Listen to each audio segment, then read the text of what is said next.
تو مسجد کے متولی متقی پرہیزگار ہونے چاہیے۔ پونا میں ایک مسجد تھی جہاں میں رہتا تھا، کہیں وہاں تراویح بھی پڑھایا میں نے، تو نام نہیں لوں گا، پہچان لیں گے۔ تو اس کے جو متولی تھے وہ دارو والا تھے۔ بھئی ان کا کیا کمال ہے، یہ سب سے بھاری ہے، آ کے پہلے بیٹھ جانے کا۔ کسی نے منہ کھولا، اے تیرے کو ہم نے جماعت میں پہلے باہر کر دی، چپ بیٹھ۔ بولے یہ دارو والا ہے۔ ان کا کیا کمال ہے؟ بولے رات بھر بھٹی پر رہتے ہیں یہ، اور ان کا دارو بیچنے میں نمبر 1 ان کا ہے، پہلا نمبر ہے۔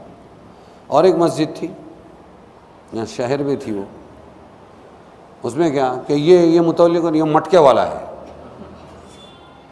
یہ پونا میں ہو چکا ہے سب۔ نامچین گناہ گار مجرم لوگ مسجد کے متولی تھے۔ ابھی تھوڑا تھوڑا شعور آیا، ابھی بھی ہوں گے کہیں پہ۔ اور کمال تو یہ ہے کہ نالائق لوگ امام صاحب سے اپنے حرام کی دیگ پر فاتحہ دلاتے تھے، اور اگر نہیں کیا کسی نے دعا، اور کھانے کو امام صاحب اگر نہیں آئے حرام کا مال، تو ان سے جھگڑا کرتے تھے، مار دیتے تھے۔ اسی لیے ایک کو مسجد کے اندر اتر کے اوپر سے چڑھ کے ایک مسلمان بے دین حرام کمائی والے نے اس لیے مارا کہ رمضان میں انہوں نے دعوت قبول نہیں کی، داڑھی پکڑ کے مارا اور شہید کر دیا۔ اسی لیے شہید عبد الرحمن مسجد بنی، وہ امام صاحب تھے۔ عبد الرحمن صاحب کون تھے؟ امام صاحب۔ تو کون ہونا چاہیے؟ لیکن الٹا ہے، ساری صفات امام میں، ہمیشہ بیچارہ جھک کے چلے، گھر سے مسجد تک، مسجد سے گھر تک۔ ایک کنواری لڑکی پاک دامن کیا ڈرے گی جتنا امام صاحب ڈر کے زندگی گزارتے، اور ساری خرابیاں ٹرسٹیوں میں۔ وجہ معلوم؟ بائلاز جو ہے یہ چیریٹی کمشنر کا، اس کے اندر متولی لوگ مالک ہے مسجد کے، اور امام اور مؤذن کون ہے؟ امام مؤذن یہ نوکر ہے، پیبل، ان کو تنخواہ دی جاتی ہے۔ سمجھ میں آیا؟ تو اس چیز نے دماغ کو سڑا دیا۔ انہوں نے بجائے مسجد کی جھاڑو مارنے کے، متولی بولے تو مسجد کی جھاڑو مارنا، ہاں متولی بولے تو پانی بھرنا، متولی بولے تو بیت الخلاء صاف کرنا، متولی بولے تو آنے والے نمازیوں کی پوری یہ کرنا، سہولت ان کو پیدا کرنا۔ سمجھ میں آیا؟ سب سے بڑے متولی کون تھے مسجد حرام کے؟ ابراہیم اور اسماعیل، وہی تھے نا اس کے بانی، کانٹریکٹر، ہاں بلڈر، وہی تھے نا۔ اور ان سے کہہ رہا ہے اللہ ان طہر بیتی للطائفین والعاکفین والرکع السجود، کہ تم دونوں میرے گھر کو پاک رکھو۔ کیا کرو؟ طہرا، پاک رکھو میرے گھر کو۔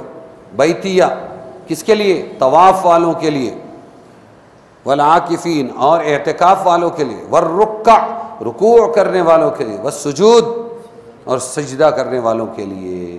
تو دوسروں کی سمجھ میں تو نہیں آیا، لیکن ایک بندہ مومن کو میں نے دیکھا جس کی سمجھ میں یہ آ گیا، اور وہ تھے مولانا یونس صاحب رحمۃ اللہ علیہ، مدار چھلا مسجد میں، زندگی بھر ٹھسن، اصلی متولی وہ۔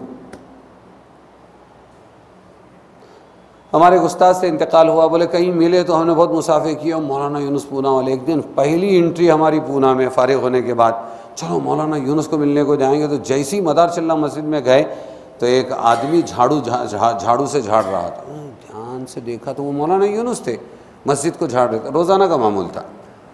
تھوڑا لوٹ پوٹ کر کے اٹھے، اشراق کی نماز پڑھے اور اپنا جھاڑو لیا اور پوری مسجد جھاڑ رہے۔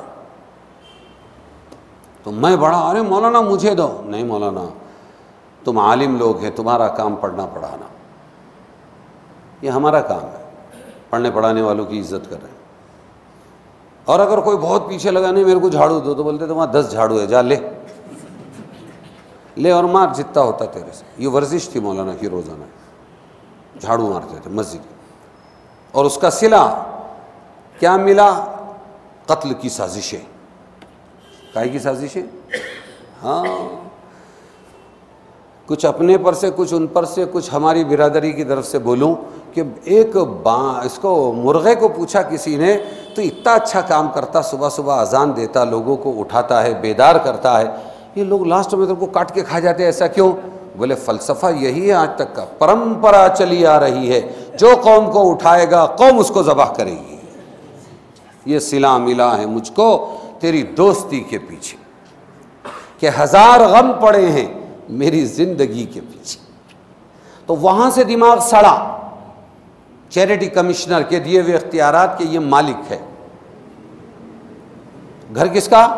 اللہ کا۔ قانون کون سڑا رہا ہے؟ کس کا قانون سڑا رہا ہے؟ بھیجے کو غیر اللہ کا۔ اور جانا کس کے پاس ہے؟ اللہ کے پاس ہے۔ تو یہ کام آئیں گے قبر میں؟ اس لیے گندگیاں اپنے اندر سے نکال کے اپنے آپ کو مسجد کی خدمت میں لگانا چاہیے۔ یہ میری سعادت ہے۔ مولانا یونس صرف مسجد نہیں، آگے بڑھ کے سڑے ہوئے 3 سنڈاس تھے، وہ تینوں سنڈاس بھی دھوتے تھے۔ حالانکہ ایک بھنگی گنیش نام کا طے تھا، وہ بھنگی آ کے دھوتا تھا، پان کھاتا تھا وہ، تو مولانا اس کا ساتھ دیتے تھے دھونے میں۔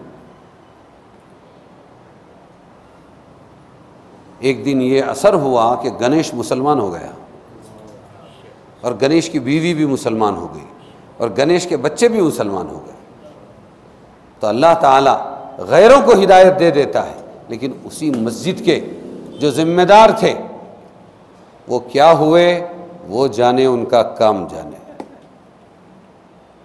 تو غیروں کو ہدایت مل جائے گی لیکن اپنے محروم رہیں گے، جو نسلی مسلمان ہیں بھائی ہم، کیا ہے؟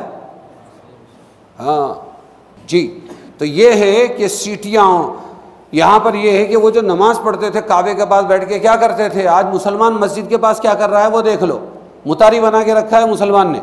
یہ جھگڑا تھا مولانا کا، وہ دروازے سے آتا ہے، یہ دروازے سے نکلتا ہے، مارکیٹ لیتا ہے، تھیلیاں لے کے جاتا ہے، مسجد کو گزرگاہ بناتا ہے، لعنت برسے گی تیرے پہ۔ یہ جھگڑا مولانا کا، نماز کو نہیں آتے، ایسوں سے جھگڑا تھا مولانا کا۔